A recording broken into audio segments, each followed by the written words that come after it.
Hello everyone. तो फिर आज हम लोग बायोटेक्नोलॉजी देखने वाले हैं। बायोटेक्नोलॉजी क्लास 11 का चैप्टर है जिसका नाम है, इस वाले चैप्टर का नाम है प्रिंसिपल्स एंड प्रोसेसेस। ठीक है, बायोटेक्नोलॉजी के यहाँ पे यूनिट में दो चैप्टर है, बायोटेक्नोलॉजी प्रिंसिपल्स एंड प्रोसेसेस और दूसरा है बायोटेक्नोलॉजी एप्लीकेशन ऑफ बायोटेक्नोलॉजी। ठीक है, तो यहाँ पे हम लोग पहले चैप्टर है जिसका नाम है प्रिंसिपल्स ऑफ बायोटेक्नोलॉजी, तो इसको हम लोग आज देखने वाले हैं और यहाँ से इसको हम लोग line to line wise NCERT की हम लोग कवर करेंगे। ठीक है, तो चलिए आइए इसको सबसे पहले देखते हैं कि बायोटेक्नोलॉजी क्या है। तो सबसे पहले जो वर्ड आता है बायोटेक्नोलॉजी, इसका मतलब भी समझना बहुत ज़रूरी है कि बायोटेक्नोलॉजी का आखिरकार मतलब क्या है। तो अगर बायोटेक को यहाँ से हम लोग देखते हैं, है ना, तो बायो और टेक, तो ये दो वर्ड बन जाता है, पहला बायोलॉजी और दूसरा टेक्नोलॉजी। तो बायो का मतलब क्या होगा? बायो का मतलब यहाँ पे लिविंग थिंग्स है, जो भी चीज़ जिंदा है, जो भी लिविंग है, तो लिविंग से है। ठीक है, टेक से क्या है? टेक से जैसे वो समझ आ रहा होगा क्या है? टेक्नोलॉजी।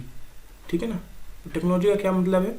टेक्नोलॉजी का मतलब अगर बोले तो हम लोग उसको यूज़ करना, कि how we use living organism for our benefits. ठीक है, दिस कॉल्ड बायोटेक्नोलॉजी।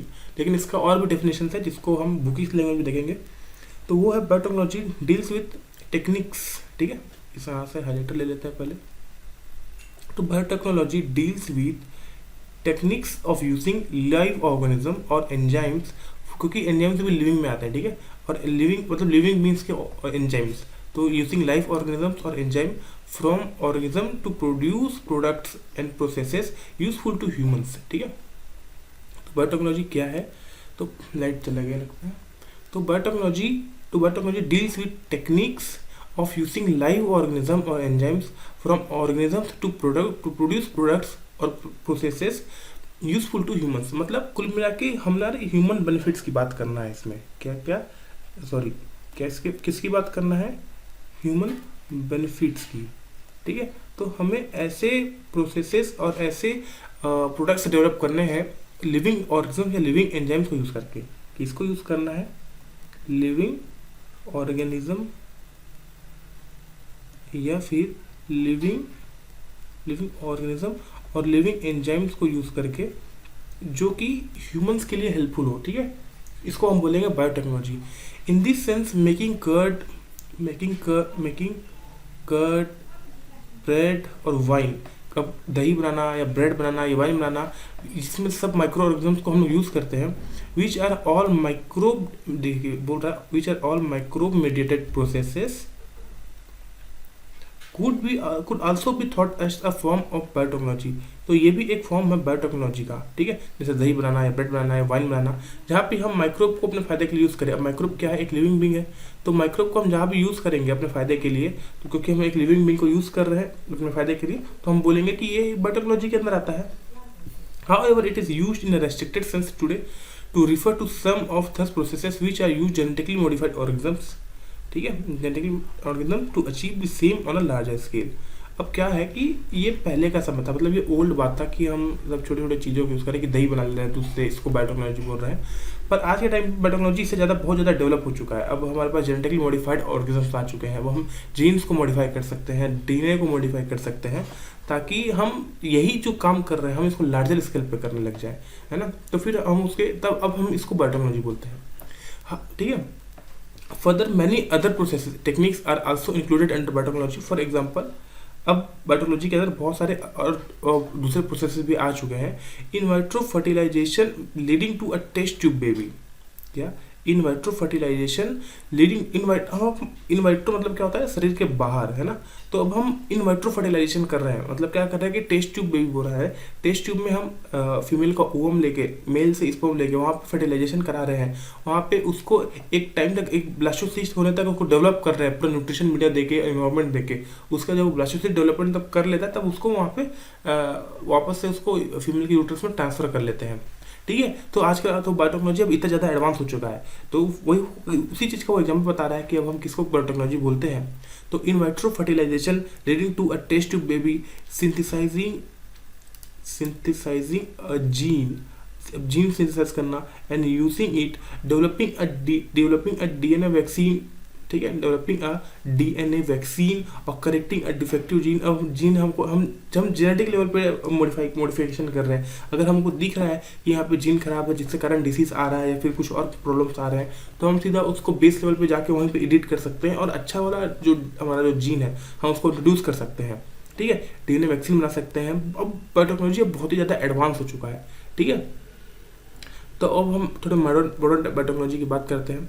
तो अब क्या है, यूरोपियन एक यहाँ पे फेडरेशन है, European Federation of biotechnology, EFB. अब इसका यहाँ पे जो शॉर्ट फॉर्म है ये इंपॉर्टेंट है, कि ईएफबी का फुल फॉर्म क्या है, यूरोपियन फेडरेशन ऑफ बायोटेक्नोलॉजी। बहुत ही ज़्यादा ईजी है, कोई बड़ा चीज़ नहीं है, और इसको ध्यान रखने में कोई परेशानी नहीं होनी चाहिए, ठीक है। क्या है, देखिए मैं यहाँ पे साइड में जो लिखता हूँ ये बहुत इंपॉर्टेंट चीज़ होता है, अगर इसको हम लोग याद रखना चाहिए, ठीक है।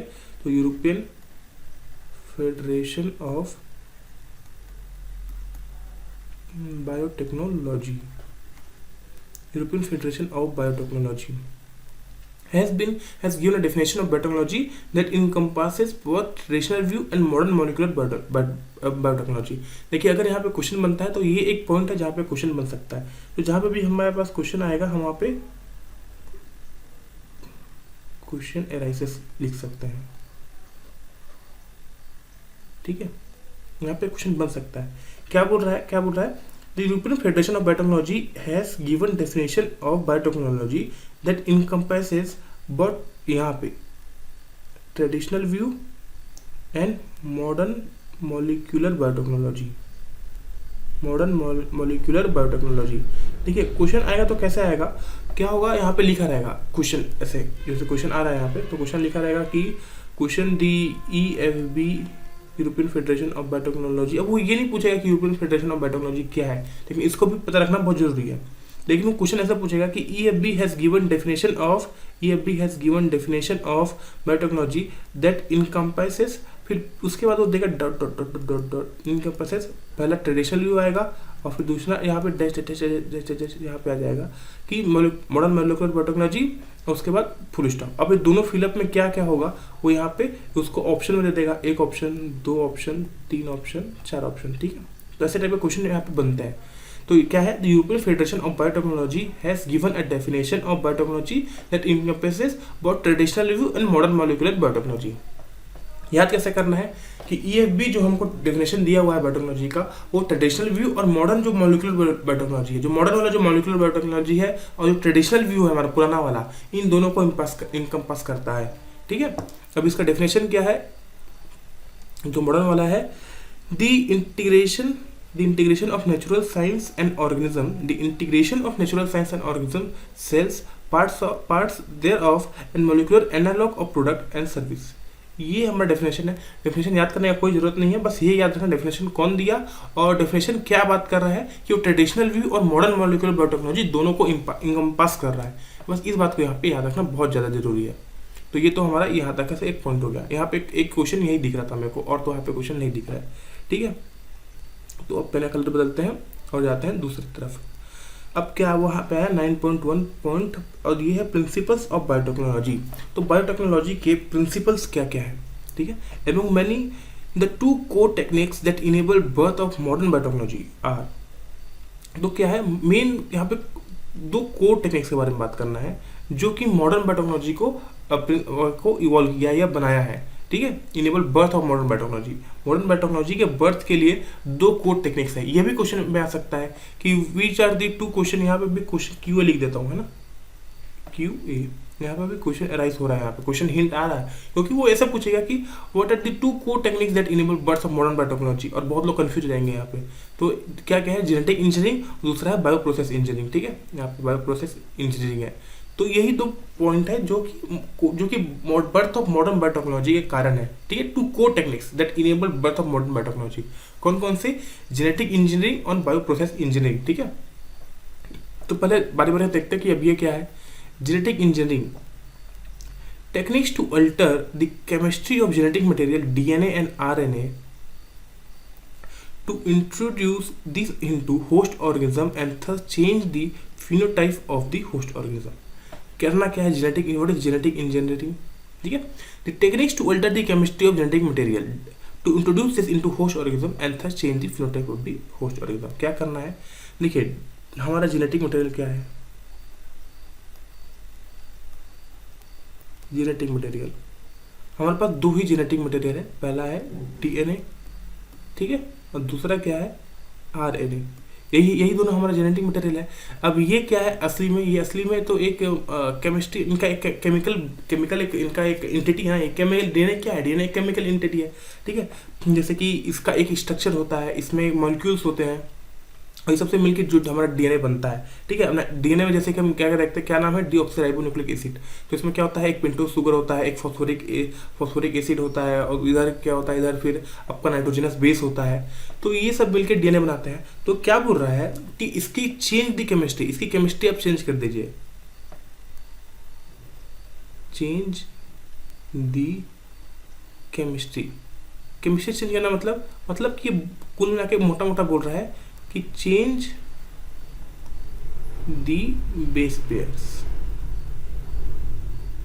नाइट्रोजनस बेस पेयर, ठीक है। तो नाइट्रोजन बेस पेयर के साथ क्या सीन है कि जो हमारे नाइट्रोजन बेस पेयर्स होते हैं डीएनए में, ये सब मिल के जो एक थोड़े से ले लीजिए या थोड़े ज़्यादा ले लीजिए, मिल के एक जीन बनाते हैं। तो क्या कर रहा है कि अगर आप इसको चेंज कर देंगे तो आप जीन को चेंज कर लेंगे, और यही जो जीन्स है ये रिस्पॉन्सिबल है किसी भी प्रोटीन के सिंथेसिस के लिए या फिर किसी भी एक कैरेक्टर के शोनअप के लिए। कोई भी कैरेक्टर जो हमारे बॉडी में शो होता है, जैसे बाल कलर का है या आंखों का कलर का है, तो ये हमारे जीन्स के थ्रू शो होता है। और जीन्स क्या है, डीएनए का पार्ट है, ठीक है। तो अगर आप इसकी केमिस्ट्री को चेंज करते हैं, alter the chemistry of DNA या फिर genes, you can alter the chemistry of the genetic of मतलब जो जीन्स है, जो जेनेटिक है, आप उसका केमिस्ट्री बदल सकते हैं। और इसका केमिस्ट्री बदल करके आप वापस से इस डीएनए को, मतलब केमिस्ट्री बदलने का क्या करना पड़ेगा आपको, डीएनए को पहले निकालना पड़ेगा। आपने डीएनए क्या किया, पहले बाहर निकाला, ठीक है, पहले आइसोलेट किया डीएनए को, और आइसोलेट करने के बाद उसका क्या किया, उसका केमिस्ट्री को चेंज कर दिया, केमिस्ट्री चेंजेस। अब केमिस्ट्री चेंज हुआ तो क्या हुआ, जीन बदल गया, ठीक है। जीन का जो कोडिंग था वो सब बदल गया, अब नया कोडिंग आ गया। आपने उसका कोड ऐसा था जो काला बाल दे रहा था, ठीक है, आप उसको कट किए, उससे जगह ऐसा नाइट्रोजन बेस डाल दिए जो कि पिंक वाला बाल चाहता है, ठीक है। और उसके बाद इसको अब डाल के केमिस्ट्री चेंज करने के बाद alter the chemistry and after that introduce, फिर इसको इंट्रोड्यूस कर दीजिए, इंट्रोड्यूस इनटू होस्ट ऑर्गेनिज्म। तो वो आपने इसको होस्ट ऑर्गेनिज्म में इंट्रोड्यूस कर दिया, तो क्या होगा, अब जो बाल जो ब्लैक कलर का जो होने वाला था, अब वो क्या होगा, वो पिंक होगा, वो बाल अब पिंक आने लगेगा, है कि नहीं। तो क्या होगा, तो उसका जो अब पिंक क्या है, फिनोटाइप है। अब जीनोटाइप फिनोटाइप क्लियर है कि नहीं, इस बात पर डिपेंड करता है। अगर नहीं है, देखिए जीनोटाइप क्या होता है, जीनोटाइप हम जेनेटिक मेकअप को बोलते हैं कि किसी भी इंडिविजुअल का उसका जेनेटिक मेकअप क्या है, वो उसका जो जेनेटिक लेवल है वो क्या है, किस बारे में बात कर रहा है। तो जब हम जीन्स के बारे में बात करते हैं, उसके मॉलिक्यूलर जेनेटिक मटेरियल के बारे में बात करते हैं, तो हम उसको जीनोटाइप बोलते हैं, ठीक है। फिनोटाइप क्या होता है, हम उसको जीनोटाइप को हम आँख से नहीं देख सकते। फिनोटाइप क्या है, जो हमको बाहर से दिखता है कि हमारे आंखों का कलर क्या है, बाल का कलर क्या है, चेहरे का कलर क्या है, ये सब चीज़ जो हमारा जो बाहरी कैरेक्टर है, ये सब फिनोटाइप है।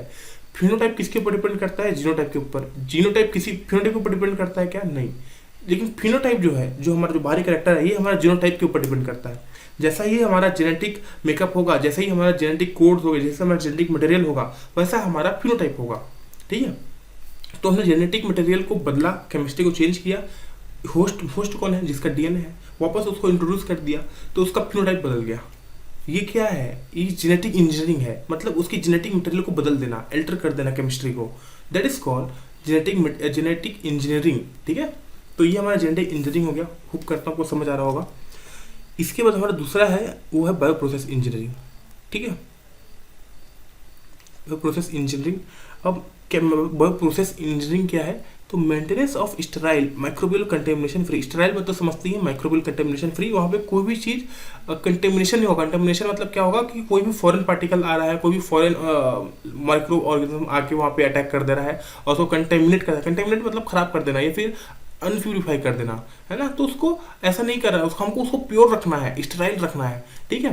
तो maintenance of sterile ambience in chemical engineering processes, ये जो सब प्रोसेस है, इस सब प्रोसेस में स्टेरिलिटी मेंटेन करना, है ना। केमिकल इंजीनियरिंग प्रोसेसेस में स्टेरिलिटी मेंटेन करना to enable growth of only the desired microbe eukaryotic cell in large quantity for the manufacture of biotechnological products like antibiotics, vaccines, enzymes.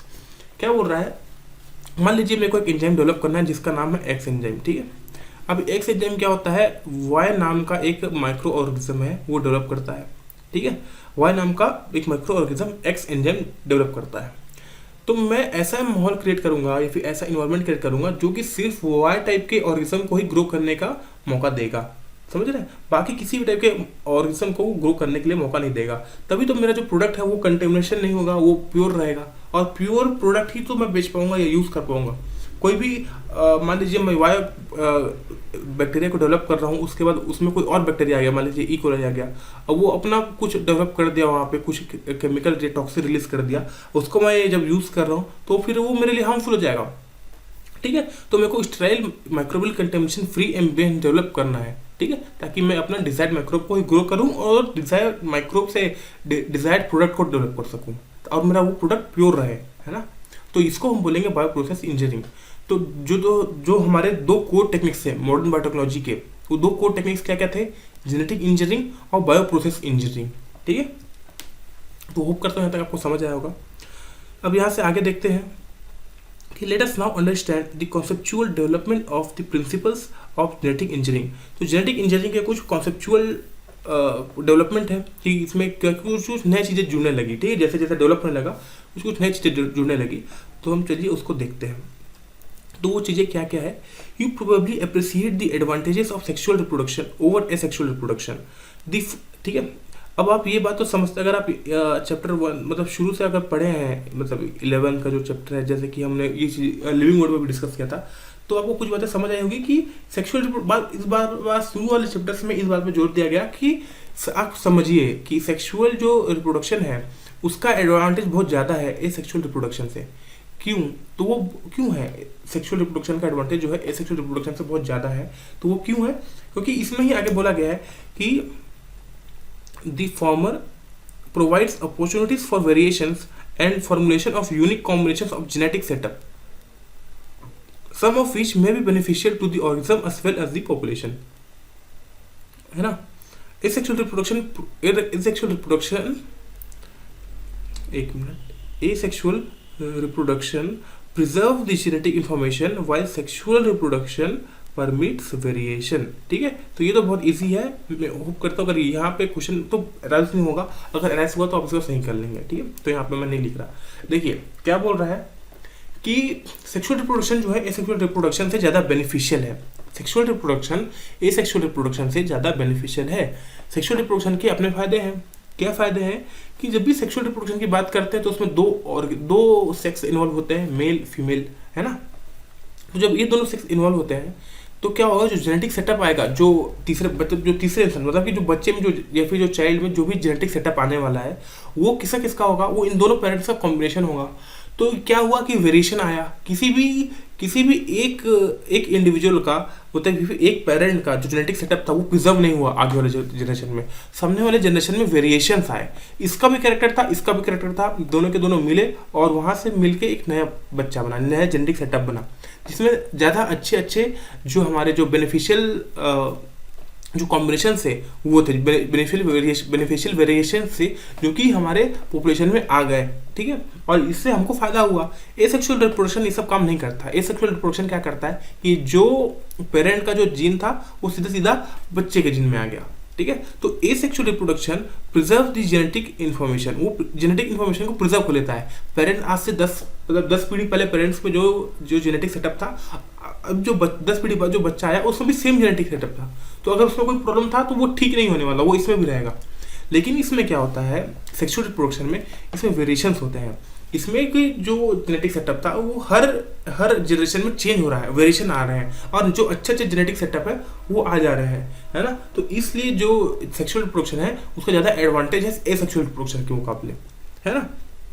तो ये बात अब देखिए, इस बात को समझने का क्या मतलब है, ये सब बात हम लोग अभी जानते हैं क्योंकि हम लोग सबको इतना सारा चीज़ें डेवलप हो चुकी है, लेकिन जो हमारे जो एंसेस्टर्स थे, हमारे जो पूर्वज थे, वो भी इन सब बातों को जानते थे और इसीलिए वो हाइब्रिडाइजेशन करते थे। क्या लिखा है, traditional hybridization procedures used in plant and animal breeding very often lead to inclusions and multiplications of undesirable genes along with desired genes. ये सब हमारे एंसेस्टर्स को भी पता था, और हमारे एंसेस्टर्स जो ट्रेडिशनल जो हाइब्रिडाइजेशन का प्रोसेस यूज़ करते थे। हाइब्रिडाइजेशन का मतलब क्या होता है, मतलब आर्टिफिशियली इसको काम करना, मतलब हाइब्रिडाइज करना, ठीक है, मतलब वेरिएशन लाना, प्रोसेस में दो अच्छे जेनेटिक सेटअप को वापस से मिलाना और उससे एक नया हाइब्रिड प्रोडक्ट बनाना जो कि ज़्यादा बेनिफिशियल है हमारे लिए, ठीक है। तो जो ट्रेडिशनल हाइब्रिडाइजेशन प्रोसेस था जो कि हमारे एंसेस्टर यूज़ करते थे तो प्लांट को और एनिमल ब्रीडिंग के लिए, तो उसमें क्या होता था, जो ट्रेडिशनल व्यू था,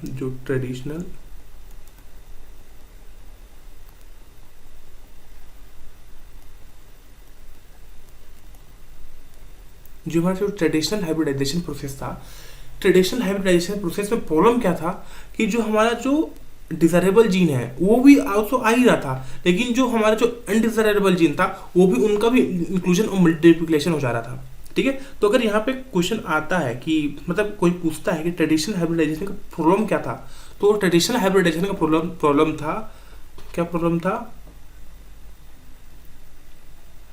inclusion and multiplication of undesirable gene, मतलब जो हम नहीं चाहते, undesirable genes along with desirable genes, ठीक है। डिजायरेबल जीन्स तो आ ही रहे थे, अनडिजायरेबल जीन्स का भी इंक्लूजन मतलब इकट्ठा हो जाना और मल्टीप्लिकेशन हो जा रहा था, तो ये एक प्रॉब्लम है, ठीक है। तो इसके लिए क्या आया, the techniques of genetic engineering, मतलब जो हमारा जो मॉडर्न बायोटेक्नोलॉजी है, जो हमारा टेक्निक्स है, जो techniques of genetic engineering which include creation of recombinant DNA. Recombinant DNA मतलब डीएनए जो कि जिसमें हम चेंजेस कर चुके हैं, जिसकी हम केमिस्ट्री चेंज कर चुके हैं, जिसमें हम अपना डिजायर्ड जीन इंट्रोड्यूस कर चुके हैं। यूज ऑफ, तो creation of recombinant DNA, use of gene cloning, gene transfer, overcome this limitation and allow us to isolate and introduce only one or a set of desirable gene without introducing undesirable gene into the target organism।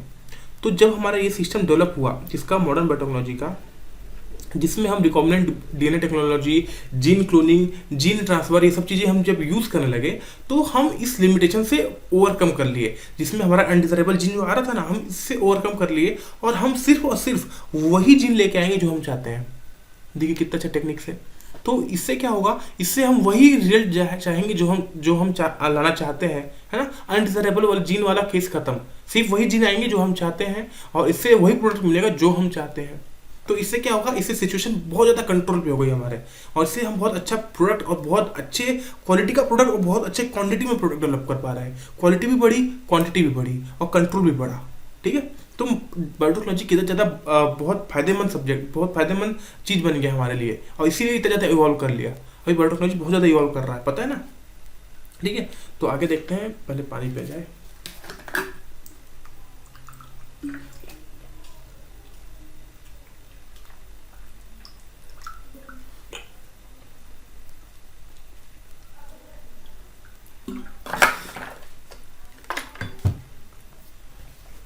हम देखिए, do you know the likely fate of a piece of DNA which is somehow transferred into an alien organism. बोल रहा है कि किसी DNA का भविष्य क्या होगा अगर वो एक एलियन ऑर्गेनिज्म में ट्रांसफर कर दिया गया। एक डीएनए एक एलियन ऑर्गेनिज्म में ट्रांसफर कर दिया गया तो उसका क्या होगा।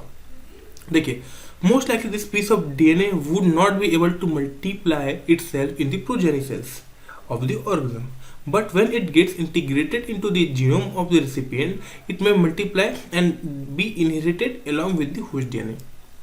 क्या बोल रहा है कि क्या कहाँ पे करूँ, क्या कर रहा है कि मेरे पास एक डीएनए था, ठीक है, एक डीएनए था। क्या किया मैं इसको एक एलियन स्पीशीज में, मतलब जिसका डीएनए था उस पे, जिस ऑर्गेनिज्म का डीएनए था उस पे नहीं, किसी और पे। अब डीएनए से यहाँ पे डीएनए कुछ भी हो सकता है, यहाँ पे एक जीन को भी डीएनए बोल सकते हैं, क्योंकि डीएनए का एक सेगमेंट हो जाएगा जीन, है ना।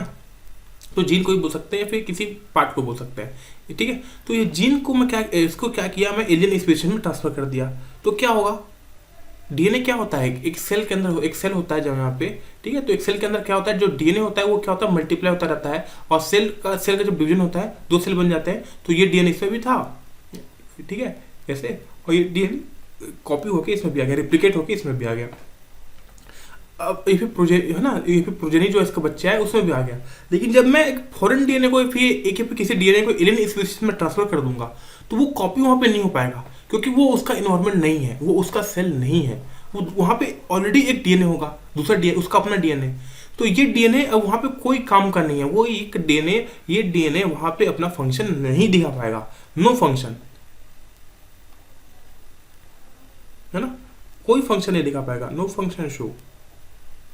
ठीक है, ये एक तो ये हो गया। उसके बाद नो रिप्लिकेशन, क्यों? क्योंकि उसका इन्वायरमेंट नहीं है, वो वहाँ पे पहले से कोई दूसरा डीएनए है, ये डीएनए अपना काम कैसे दिखाएगा वहाँ पे? तो क्या करें? लेकिन जो फायदे में जो हम इस डीएनए को मैं इसमें उससे एलियन स्पीशीज में डालना क्यों चाहता हूँ, क्योंकि इसमें कुछ ऐसे कोड्स हैं जो कि कुछ प्रोटीन डेवलप करते हैं और वो प्रोटीन मेरे को चाहिए, और मैं चाहता हूँ कि ये स्पीसीज, ये जो एलियन स्पीसीज है, ये वो जो है इस प्रोटीन को बना ले। देखिए समझिए, ये जो मान लीजिए एक जीन का बेस पेयर है GAATTC, ठीक है। मान लीजिए ये एक्स नाम का प्रोटीन बनाता है, एक्स प्रोटीन। मैं चाहता हूं कि मेरे पास इतना सारा आ जाए ताकि मैं इसको बेच दूं। अब क्या करूंगा? तो मैं इस जो जीन, ये जो बेस पेयर का जो सीक्वेंस था, ठीक है, इसको मैं ट्रांसफर कर दिया एक, मान लीजिए ई कोलाई बैक्टीरिया में। अब ई कोलाई बैक्टीरिया को मैं बोला कि चल भाई मैं तेरे में जीन ट्रांसफर कर दिया हूँ तो प्रोटीन बनाता ही है, अब चल बना प्रोटीन। लेकिन ये प्रोटीन बनाएगा क्या? ये प्रोटीन नहीं बनाएगा। क्यों प्रोटीन नहीं बनाएगा? क्योंकि ये उसका डीएनए पार्ट नहीं है। अगर आप मेरे से प्रोटीन बनाना चाहते, ई कोलाई बोला कि अगर आप मेरे से ये वाला प्रोटीन बनवाना चाहते हैं इस कोड से, कोई प्रॉब्लम नहीं है, कोड यूनिवर्सल है, काम करेंगे। लेकिन इस कोड को आप मेरे डीएनए में इंट्रोड्यूस कर सकते हैं क्या? अगर आप इस कोड को मेरे डीएनए में इंट्रोड्यूस कर सकते हैं तो मैं आपके लिए ये काम कर लूंगा, मेरे को कोई प्रॉब्लम नहीं है, ठीक है। तो क्या करें? तो इस पार्ट को, इस डीएनए के पार्ट को इस यहाँ से निकालिए डीएनए, इसका डीएनए निकालिए, फिर इस डीएनए में ये वाला जो सीक्वेंस था इसको ऐड कीजिए, बन गया रिकॉम्बिनेंट डीएनए। अब इसको ट्रांसफर कर दीजिए वापस से ई कोलाई में। अब ई कोलाई जो है वो एक्स नाम का प्रोटीन बना लेगा। समझ रहे हैं? ये एक्स प्रोटीन ऐसे नहीं बनाएगा। अगर आपको कोई भी सीक्वेंस से प्रोटीन बनाना है या फिर कुछ भी सीक्वेंस इंट्रोड्यूस करना है, कोई दिक्कत है, इंट्रोड्यूस कीजिए, पर ऐसे इंट्रोड्यूस मत कर दीजिए उसके सेल में डाल के, उसको उसके डीएनए या उसके जेनेटिक सेटअप में इंट्रोड्यूस कीजिए। वो यही बात वहां पे बोल रहा है। क्या बोल रहा है? This piece of DNA would not be able to multiply itself in the progeny cells of the organism, but when it get integrated into its genome of the recipient, जो भी जिसके भी सेल में आप अपना डीएनए डाल रहे हैं उसके जीनोम में उसको इंटीग्रेट कर दीजिए, उसका जीनोम को कट कीजिए, अपना जीनोम डालिए और जोड़ दीजिए, अपना जीनोम उसके जीनोम में ऐड करिए आपने। अब नाउ इट में multiply and inherited along with the host DNA। अब ये डीएनए के साथ अब आगे वाले सेल्स में भी जाएगा, बच्चों के साथ भी जाएगा। This is because the alien piece of DNA has become part of a chromosome। अभी उसे क्रोमोसोम का पार्ट हो गया, अब उसके जीनोम का पार्ट बन गया। हम जो सीक्वेंस इंट्रोड्यूस किए उसके में, which has the ability to replicate। इसके पास रिप्लिकेट करने का कोई भी एबिलिटी था नहीं। रिप्लिकेट करने का एबिलिटी किसके पास था? इसके डीएनए के पास। इसको मैं इसीलिए इंट्रोड्यूस कर दिया इसमें। जब इंट्रोड्यूस किया, वापस इसको इंट्रोड्यूस किया, तो ये वाला जो पार्ट है ये अब इस सेल का जीनोम बन चुका है। समझ रहे हैं? अब चाहे जो करवा लो, अब ये सब करेगा। तो in a chromosome there is a specific DNA sequence called origin of replication. अब जो रिप्लिकेशन और जो पार्ट है कि रिप्लिकेट क्यों नहीं करता, बोला ना यहाँ पे नो रिप्लिकेशन, रिप्लिकेट क्यों नहीं करेगा? क्योंकि रिप्लिकेशन वो ऐसे शो नहीं करता, उसके लिए एक रीजन होता है जिसको बोलते हैं ओराई। इसमें ओरिजिन ऑफ रिप्लिकेशन, अब इसमें कुछ ऐसे सीक्वेंस होते हैं जो कि रिप्लिकेशन करना स्टार्ट करते हैं, ठीक है। तो डीएनए सीक्वेंस तो ओरिजिन ऑफ रिप्लिकेशन क्रोमोसोम में था, और इसलिए जब हम इसको इंट्रोड्यूस किए क्रोमोसोम में या फिर उसके जीनोम में, तब रिप्लिकेट करना स्टार्ट किया, ठीक है। Therefore, for the multiplication of any alien species of DNA in host organism, it need to be part of a chromosomes which has specific sequence known as origin of replication। Replication करने के लिए origin of replication का जो होना sequence होना ये बहुत जरूरी है। Thus, an alien DNA is linked with the origin of replication so that this alien piece of DNA can replicate and multiply itself into the host organism। This is also be called cloning or making multiple identical copies of DNA template DNA। क्या किया? ओराई होता है, मान लीजिए ये एक foreign DNA है, ठीक है। अब इसका जो ये वाला जो पार्ट है, मान लीजिए गोल वाला पार्ट,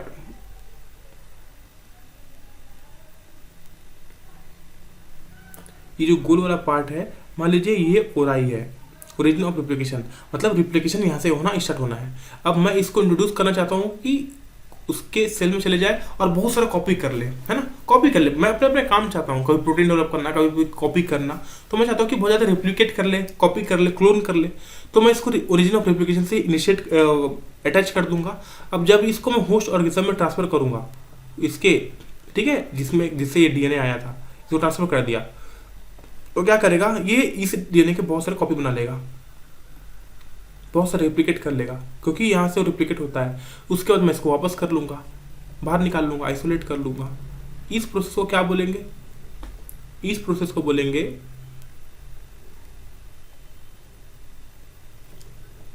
जीन क्लोनिंग, इसको बोलेंगे जीन क्लोनिंग।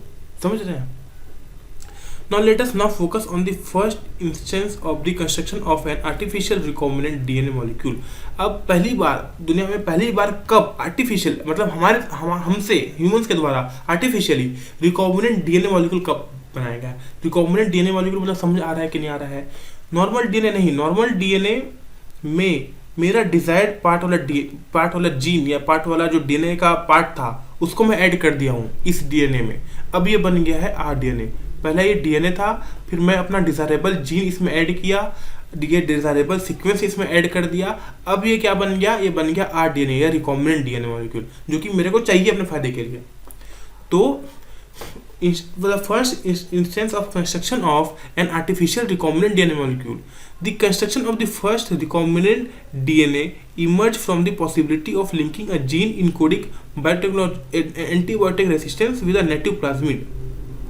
देखिए, पहले वो सबसे पहले ये समझिए कि प्लाज्मिड क्या है। तो प्लाज्मिड क्या होता है? Autonomously replicating circular extra chromosomal DNA, ठीक है, ऑफ सेलुलर टाइफिमोरियम। देखिए, बैक्टीरिया क्या होता है, इस चीज को हम अच्छे से समझ सकते हैं, ठीक है। कहाँ पे समझे? इसका बात हो रहा था प्लाज्मिड का। अब प्लाज्मिड के, जब हम बात किए थे प्लाज्मिड के बारे में, तो प्लाज्मिड के बारे में हमने क्या बात किया था कि प्लाज्मिड क्या है, कि प्लाज्मिड क्या है, प्लाज्मिड एक सेल्फ रेप्लिकेटिंग, प्लाज्मिड क्या था, प्लाज्मिड एक self replicating autonomous extra chromosomal, क्या था, self replicating autonomous extra chromosomal और सर्कुलर।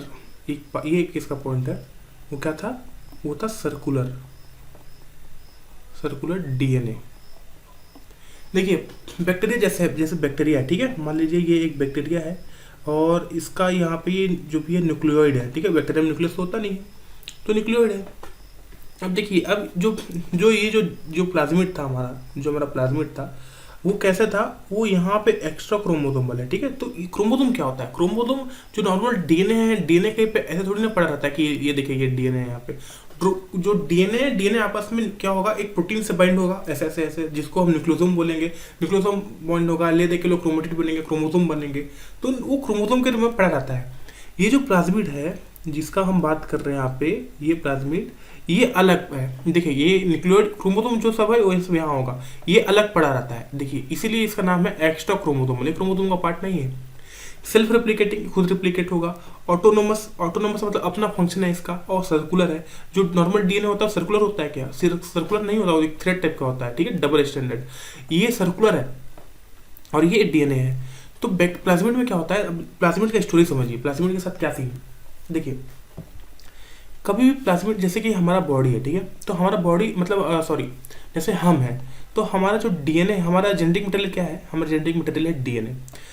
क्या होता है कि हमको कोई पीटने आया, मान लीजिए हमको कोई पीटने आया, एक ह्यूमन है, उसको कोई पीटने आया, ह्यूमन को, ठीक है, कोई पीटने आया, तो क्या करेंगे, हम उससे लड़ाई कर सकते हैं। कोई हमको मारने आया, हम उससे लड़ाई कर सकते हैं, क्योंकि हमारे पास हाथ पैर है, दुनिया भर का पैर वैर है, ठीक है, इससे लड़ाई कर सकते हैं। बैक्टीरिया के पास क्या है, बैक्टीरिया का जो लड़ाई होता है ये मॉलिक्यूलर लेवल पे होता है, ठीक है। तो ये ऐसे लड़ाई नहीं कर सकता, इसके पास ना हाथ है ना पैर है, कुछ नहीं है। तो इसको टॉक्सिन्स रिलीज करने होते हैं अब सामने वाले से लड़ाई करने के लिए, सामने वाले को मारने के लिए इसको जहर बनाना पड़ेगा, टॉक्सिन बनाना पड़ेगा। कब बनाएगा इसका बॉडी इसके बॉडी ये तब बनाएगा जब इसके पास उस चीज़ का जीन होगा, ठीक है। जब इसके पास इस चीज़ का जीन होगा तब तो ही बनाएगा ना, ऐसे थोड़ी ना बना लेगा। अब जीन होने के लिए क्या चाहिए, तो क्या होगा कि इसको म्यूटेट करना है। क्या करना है, इसको म्यूटेट करना है। तो म्यूटेट करना है तो चीज़ को नॉर्मल डीएनए में म्यूटेट थोड़ी ना कर लेगा, नॉर्मल डीएनए पे ये म्यूटेट थोड़ी ना कर लेगा। म्यूटेट ऐसे नहीं हो जाता, ठीक है। म्यूटेट बहुत टाइम लगता है म्यूटेट होने में, और लेकिन इसको तुरंत म्यूटेट होना है, और इसको ऐसे म्यूटेट होना है कि जो सामने वाला जो प्रॉब्लम आया है उससे ही अपने आप को डिफेंड कर ले या बचा ले या सामने वाले को मार दे, कुछ ना कुछ कर ले। तो इसको चाहिए म्यूटेशन, इंस्टेंट म्यूटेशन।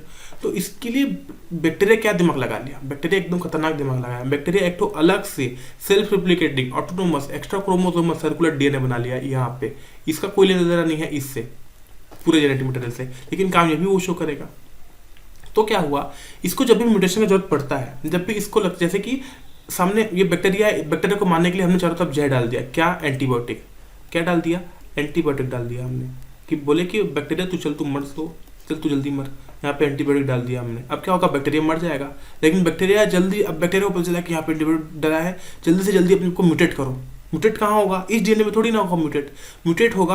अब प्लाज्मिड था, प्लाज्मिड उसके पास अलग से डीएनए था, तो बोला कि क्यों ना प्लाज्मिड का मेरे पास तो ये मेरा प्रॉपर जेनेटिक मटेरियल तो नहीं है, ये एक्स्ट्रा क्रोमोसोमल है, तो इस पे मैं म्यूटेशन कर देता हूँ। वो क्या किया, प्लाज्मिड में म्यूटेशन एक ऐसा डीएनए बनाया था जिसपे वो जल्दी से जल्दी म्यूटेशन कर सकता था और रिजल्ट शो करता था। तो प्लाज्मिड में क्या किया, एंटीबायोटिक रेसिस्टेंस का वो जीन डेवलप कर लिया, म्यूटेशन कर लिया। और जब भी एंटीबायोटिक डाला जाता था तो इसके पास ऐसे कोड्स बनते थे कि ये एंटीबायोटिक को मार देता था, और बैक्टीरिया ऐसे में मरने से बच गया। समझ रहे हैं। तो प्लाज्मिड का खेल समझ आया। प्लाज्मिड क्या है, प्लाज्मिड एक self replicating autonomous extra chromosomal circular DNA है जो कि बैक्टीरिया में एक्सिस्ट करता है। और ये किस लिए एक्सिस्ट करता है, ताकि वो अपना म्यूटेशन काम कर सके और जो भी उसको शो करना है वो प्लाज्मिड के थ्रू शो कर सके, ठीक है। तो प्लाज्मिड एक बहुत ही इंपॉर्टेंट खेल है। अब ह्यूमंस को इसके बारे में पता चला। अब ह्यूमंस का टेंडेंसी तो आप जानते हैं, ह्यूमन को हर चीज अपने बेनिफिट के लिए चाहिए, ठीक है। ह्यूमन बेनिफिट सबसे जरूरी है यहाँ पे, ठीक है। पूरा का पूरा बायोटेक्नोलॉजी बना ही इसलिए है। अभी हम बायोटेक्नोलॉजी के बारे में प्रॉब्लम डिस्कस करेंगे, ठीक है, क्या प्रॉब्लम है बायोटेक्नोलॉजी के साथ। तो ह्यूमंस को किसके बारे में पता चला, ह्यूमंस को पता चला प्लाज्मिड्स के बारे में, कि भाई प्लाज्मिड ऐसा होता है। प्लाज्मिड के पास सेल्फ रेप्लिकेटिंग का पावर होता है। क्या पावर होता है, हम पढ़े ना अभी, सेल्फ रेप्लिकेटिंग। इसके पास सेल्फ रेप्लिकेशन का पावर होता है, ये सेल्फ रेप्लिकेशन कर सकता है, इसको किसी चीज़ की जरूरत नहीं, खुद रेप्लिकेट करेगा प्लाज्मिड जो है। इसमें एंटीबायोटिक रेसिस्टेंस जीन भी होते हैं। क्या होते हैं, एंटीबायोटिक रेसिस्टेंस जीन्स भी होते हैं, और इस पे हम अपने डीएनए इंट्रोड्यूस कर सकते हैं। We can introduce our desired genes कह लो या डीएनए कह लो, हम अपने जीन्स या डीएनए इसमें प्लाज्मिड में इंट्रोड्यूस कर सकते हैं। प्लाज्मिड में और भी बहुत सारी चीज़ होता है, ठीक है, जो हम ऐड कर सकते हैं। तो ह्यूमंस को प्लाज्मिड के बारे में पता चला। इसको पता चला, इसका एक कहानी है, ठीक है। एक कहानी को हम वहाँ पे बताऊंगा या फिर वीडियो डालूंगा, एक वीडियो, ठीक है, उसमें देख लेना। बढ़िया कहानी है इसका प्लाज्मिड का, कि हर्बर्ट बोयर और स्टैनली कोहेन का मस्त कहानी है। वो बढ़िया हवाई घूमने गया था। कहाँ, हवाई, वहाँ है ना हवाई, कहाँ है पता नहीं, अमेरिका में पता नहीं कहाँ है, हवाई आइसलैंड है ना, बढ़िया बीच है, वहाँ पे आराम से चिल में जाते हैं। तो वो बोयर था, वो चिल मारने के लिए गया हुआ था, वहाँ पे उसको स्टैनली कोहेन मिल गया, ठीक है। तो वो लोग ऐसे कुछ किए, कहानी बताऊंगा, ठीक है, अच्छे से, अभी नहीं। तो प्लाज्मिड है, तो प्लाज्मिड के बारे में पता चला, प्लाज्मिड का ये सब फैक्टर है। अब प्लाज्मिड में हम लोग को पता चला कि प्लाज्मिड के बारे में, तो हम लोग क्या किए, प्लाज्मिड डीएनए था, हम लोग प्लाज्मिड को निकाल लिए और प्लाज्मिड को यहाँ से कट कर देते थे, कट कर दिया, यहाँ से कट किए। अब प्लाज्मिड कैसा हो गया, ऐसा हो गया, ऐसे। अब यहाँ पे क्या किए, यहाँ पे हम लोग अपना डिजायर्ड जीन जो कि हम चाहते थे, हम उसको यहाँ पे ऐड कर दिए। अब इसको पूरे को ट्रांसफर कर दिए उसके होस्ट ऑर्गेनिज्म या बैक्टीरिया में जहाँ पे न्यूक्लियोइड है, और यहाँ पे इस नए वाले को ट्रांसफर कर दिया, ठीक है, नए कट वाले को। अब ये क्या किया, अब ये प्रोड्यूस तो करेगा ना। अब देखिए, ये जो डीएनए है ना, ये जो प्लाज्मिड था, ये इसका अपना प्लाज्मिड था। मैं क्या बताया था कि अगर किसी भी डीएनए को ऐसे उठा के बैक्टीरिया के अंदर डाल दोगे, किसी भी ऑर्गेनिज्म के अंदर डाल दोगे, तो वो कुछ भी नहीं करेगा, ना रिप्लिकेट करेगा, ना कुछ प्रोडक्ट प्रोड्यूस करेगा, कुछ नहीं, क्योंकि वो फॉरेन डीएनए है। लेकिन अब मैं इसको इसी के प्लाज्मिड का पार्ट बना के डाला हूँ, तो क्या करेगा, ये वो प्रोटीन प्रोड्यूस करेगा जो मैं चाहता हूँ, क्योंकि मैं उसको इंट्रोड्यूस किया हुआ हूँ, उसका सीक्वेंस को। समझ रहे हैं? तो प्लाज्मिड को ऐसे हम अपने फायदे के लिए यूज करने लग गए। तो पहला जो रिकॉम्बिनेंट डीएनए बना, रिकॉम्बिनेंट डीएनए मतलब अल्टर वाला DNA, the construction of the first recombinant DNA emerge from the possibility of linking a gene encoding antibiotic resistance with a native plasmid autonomously replicating circular extra chromosomal DNA. किसका ये plasmid था? ये plasmid था, हर bacteria के अंदर plasmid होता है ये, लेकिन ये वाला बैक्टीरिया था साल्मोनेला टाइफीमुरियम। किसके लिए रिस्पॉन्सिबल है? टाइफाइड के लिए। तो साल्मोनेला टाइफीमुरियम का प्लाज्मिड को निकाले और उसमें अपना डिजायर्ड जीन को इंट्रोड्यूस कर दिए, और इससे क्या बना? रिकॉम्बिनेंट, फर्स्ट रिकॉम्बिनेंट डीएनए बना। कौन किया था? देखिए नाम आ गया, अभी मैं नाम लिया था इसका। कौन किया? इसको अलग पेन से करते हैं। Stanley Cohen and Herbert Boyer accomplished is in year 1972 by isolating the antibiotic resistance gene by cutting out of a piece of DNA from a plasmid which was responsible for conferring antibiotic resistance. By isolating the antibiotic resistant gene by cutting out a piece of DNA from a plasmid which was responsible for conferring antibiotic resistance. क्या किए Stanley Cohen और Herbert Boyer? क्या किए? एक salmonella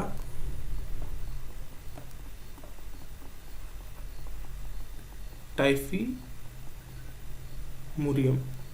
ठीक है, salmonella टाइफीमुरियम नाम का एक बैक्टीरिया था, ठीक है। इस बैक्टीरिया का से क्या किए, मान लीजिए बैक्टीरिया है, इसका न्यूक्लियोइड है, मान लीजिए इस बैक्टीरिया का एक प्लाज्मिड था, तो इन लोग क्या किए, कौन कौन? Boyer, Herbert Boyer plus Cohen, इन लोग दिमाग लगाए, एकदम खतरनाक दिमाग लगाए, और इससे जो इसका प्लाज्मिड था इसको अलग कर लिया। अब मैं बताया था प्लाज्मिड में यहाँ पे कि एंटीबायोटिक रेसिस्टेंट जीन होता है, एंटीबायोटिक रेसिस्टेंट जीन ये डेवलप करता है। कैसे डेवलप करता है ये भी बताया था कि म्यूटेट करके उसको पता चल जाता है कि यहाँ पे एंटीबायोटिक डाला हुआ है तो म्यूटेशन कर लो, ठीक है।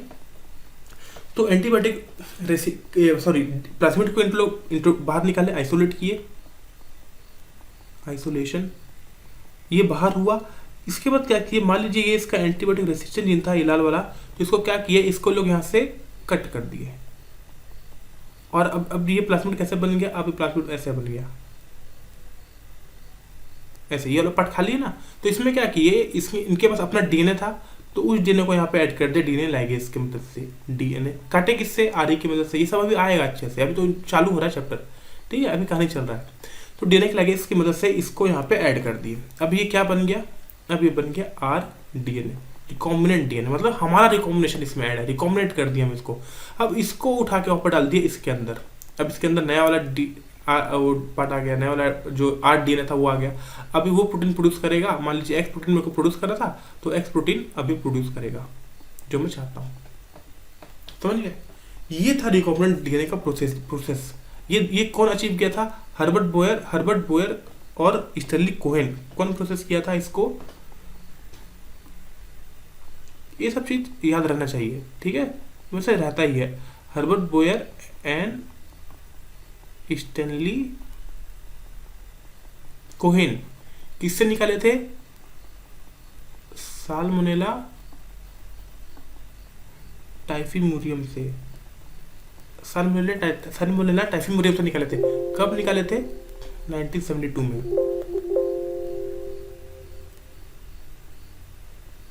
ठीक है। तो ये था, क्या हो रहा है, क्या हो रहा है, क्या हो रहा है, पता नहीं क्या हो रहा है, ठीक है। तो ये ऐसे जो है हमारा फर्स्ट रिकॉम्बिनेंट डीएनए बना था।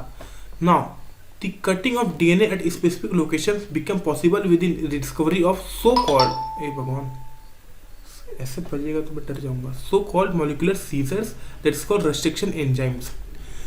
कट किया, मैं बताया जोड़ा कैसे, डीएनए लाइगेज की मदद से। कट कैसे किया था? आरी, लकड़ी काटते ना, लकड़ी काटने के लिए क्या चाहिए? लकड़हारे को, लकड़हारा तो एक लकड़ी से काट लेता है, जो घर में जो काटता है कैसे करता है? ऐसे क्या आरी बोलते हैं ना उसको, आरी, ब्लेड रखा रहता है ऐसे, उसमें ऐसे ऐसे हैंडल रहता है उसका, ऐसे, फिर वो ऐसे रहता है, ऐसे और इससे हम क्या करते हैं, इसको यहाँ पे हैंडल को पकड़ के लकड़ी काटते हैं। आरी, लेकिन ये वाला आरी नहीं है, ये डीएनए को काटने वाला आरी है। इसका नाम है रेस्ट्रिक्शन एंडोन्यूक्लियस। ठीक है, क्या है? रेस्ट्रिक्शन एंडोन्यूक्लियस और रेस्ट्रिक्शन एक्सोन्यूक्लियस भी। ठीक है, या फिर इसको हम बोल सकते हैं रेस्ट्रिक्शन एंजाइम। ठीक है, तो ये रेस्ट्रिक्शन एंजाइम, ये इसका क्लास क्या है? इनका न्यूक्लियस क्लास के एंजाइम है, बहुत हाई क्लास एंजाइम है। अब क्या करता है हाई क्लास क्यों है? क्योंकि स्पेसिफिक एक्टिविटी दिखाते हैं। तो the cut piece of DNA was then linked into the plasmid DNA. This plasmid DNA act as vectors to transfer this piece of DNA attached to it. काटे कैसे? आरी की मदद से। जोड़े कैसे? लैगेज की मदद से। अब जो काटे थे, जो वेक्टर था, तो वेक्टर देखिए, वेक्टर मतलब क्या होता है? अगर आपको रायपुर जाना है, आपको मुंबई जाना है, प्लेन में बैठेंगे चले जाएंगे। प्लेन क्या है? प्लेन वेक्टर बन गया है ना, आपको लेके जाने का। वेक्टर क्या है? वाहक। हिंदी में बोलूंगा तो वाहक, जो लेके जाता है। तो बैक्टीरिया में रिकॉम्बिनेंट डीएनए डालना था, कौन लेके जाएगा बैक्टीरिया में रिकॉम्बिनेंट डीएनए को? प्लाज्मिड लेके जाएगा। तो प्लाज्मिड क्या हो गया? वेक्टर हो गया। वेक्टर एकदम इजी है, समझ आ रहा है ना? तो this plasmid DNA act as vectors to transfer the piece of DNA attached to it. You probably know that mosquito acts as insect vector to transfer the malarial parasite into human body. जब भी जो हमारा जो क्या था female Anopheles है ना, जब भी वो हमको काटती है फीमेल एनोफिलिस, तो क्या करता है? मलेरिया पैरासाइट, जो कि क्या था, भूल गया, अरे क्या था यार, उसको क्या तो बोलते हैं, मलेरिया पैरासाइट वाला। देखिए अभी यहाँ पूरा फोकस तो है, याद भी नहीं आ रहा मेरे को, जो भी था। क्या करते हैं उसको भी थोड़ी देर में याद आएगा वो। तो उसको क्या करते हैं? काटती है तो क्या करते हैं? ट्रांसफर कर देती है। किसको? इसको, उसको क्या नाम था? उस पैरासाइट का क्या नाम था मैं भूल गया। ठीक है, मलेरिया पैरासाइट को हमारे बॉडी में इंट्रोड्यूस कर सकती है। वेक्टर कौन हुआ? वो फीमेल एनोफिलिस मस्कीटो, और पैरासाइट तो ये मलेरिया पैरासाइट था हमारा, जिसका नाम मेरे को याद नहीं आ रहा है। और होस्ट कौन हुआ? होस्ट हम होगा ह्यूमन बॉडी। समझ रहे ना? तो in the same way a plasmid can be used as vector to deliver an alien piece of DNA into the host organism. Plasmid as vector काम कर रहा है to introduce a alien piece of DNA into host organism. The linking of antibiotic resistant gene with the plasmid vector become possible with the enzyme called DNA ligase. बताया था, DNA ligase के through हम इसको add कर लेते हैं, RA के through काट लेते हैं, वेक्टर के थ्रू ट्रांसफर कर लेते हैं, which act as on cut DNA molecule and join their ends. This make a new combination of circular देखिए क्या बोल रहा है फिर, जो उसी प्लाज्मिड को यहाँ पे क्या बोल रहा है? Circular autonomously replicating DNA created in vitro and is known as recombinant DNA. Clear हो गया होगा? मैं जो अभी बताया था वो उसी चीज को यहाँ पे वर्ड्स पे लिखा गया है। When this DNA is transferred into E. coli, a bacteria closely related to Salmonella, और वो Salmonella में ट्रांसफर नहीं किया उस RDNA को, उस RDNA को क्या किया? E. coli में ट्रांसफर किया, E. coli में ट्रांसफर किया। ठीक है, it could replicate using a new host DNA polymerase enzyme and makeup multiple copies. अब वो कौन सा एंजाइम को यूज किया? डीएनए पॉलीमरेज को यूज किया, और क्या किया? Multiple copies of that DNA बना लिया। The ability to multiply copies of antibiotic resistant gene in E coli was called cloning. अब क्योंकि डीएनए पॉलीमरेज को यूज करके बहुत सारा कॉपी बनाया, तो इसको क्या बोलेंगे? Gene cloning of antibiotic resistant gene. You can hence infer that there are three basic steps in genetically modify an organism. जब भी हम किसी ऑर्गेनिज्म को जेनेटिकली मॉडिफाई करेंगे तो उसके लिए 3 स्टेप हम करेंगे। क्या? Identification of DNA with desirable gene. हमको जो जीन्स को, जो डीएनए के सीक्वेंस को, जो डीएनए के पार्ट को ऐड करना है या फिर कॉपी करना है, या फिर उससे हमको फायदा है, हम उसको आइडेंटिफाई करेंगे कि हमको कहाँ फायदा है, कौन से डीएनए के सीक्वेंस हमको फायदा है। भाई जब कुछ आपको पता चलेगा, आइडेंटिफाई करोगे, तब तो आगे काम होगा। तो सबसे पहले आइडेंटिफिकेशन, उसके बाद क्या है? Introduction of the identified DNA into host organism. अब उसको इंट्रोड्यूस कीजिए, होस्ट में डालिए, ये सब कट करिए, फिर उसको ऐड करिए, फिर उसको ऊपर डालिए। उसके बाद क्या है? Maintenance of introduced DNA in the host organism and transfer of the DNA into its progeny. आपने डीएनए डाला और वो कट गया या फिर कुछ काम नहीं आया, तो मतलब क्या हुआ? तो उसको स्टेबिलिटी भी हमको मेंटेन करना है, हमको ऐसे कॉपी करना है, ऐसे ट्रांसफर करना है कि स्टेबिलिटी भी मेंटेन रहे उस ऑर्गेनिज्म के अंदर, और उसके प्रोजेनी में भी उचित ट्रांसफर हो, ताकि तो तब तो हम बहुत सारे कॉपीज बहुत सारे उसको उस ऑर्गेनिज्म की कॉपी करें, उस माइक्रोब की कॉपी करें, को बहुत सारा मल्टीप्लाई करें और बहुत सारे प्रोडक्ट बनाएं। क्वालिटी क्वांटिटी कंट्रोल, समझ रहे हैं? तो identification introduction into host organism and then maintenance of introduced DNA into host and transfer of the DNA towards progeny. Progeny में भी ट्रांसफर होना चाहिए। ये सब किसके पार्ट है? जब भी हम किसी ऑर्गेनिज्म को जेनेटिकली मॉडिफाई करेंगे, ठीक है। तो ये 3 स्टेप हम देखेंगे। उम्मीद करता हूँ आपको समझ आया होगा। आपको नोट लेते चलना चाहिए जहाँ पे भी आप समझ आ रहे हैं। एक रफ नोट, एक रफ कॉपी में रफ नोट, ठीक है। बाकी इसको आप पढ़ने के बाद एक बार और अंडरलाइन कीजिए, पढ़ाई कीजिए तो फायदा करेगा। इसके बाद का जो tools of recombinant DNA technology है, इसको हम आगे वाले दूसरे वीडियो में देखेंगे, ठीक है। तो यहाँ तक ले बस करते हैं और नोट करते चलिए, रिवीजन करते चलिए। रिवीजन तो मैं करा ही दूंगा, तो ट्राई करते चलिए और क्वेश्चन प्रैक्टिस करते चलिए, ठीक है। क्वेश्चन भी प्रैक्टिस आगे वीडियो में शायद क्वेश्चन प्रैक्टिस का ट्राई करेंगे, ठीक है। और ठीक है, मिलते हैं किसी नेक्स्ट वीडियो में और पढ़ाई करते रहिए, स्टडी वेल। तब तक और नेक्स्ट हैप्पी। तब तक के लिए बाय बाय, टाटा, ठीक है।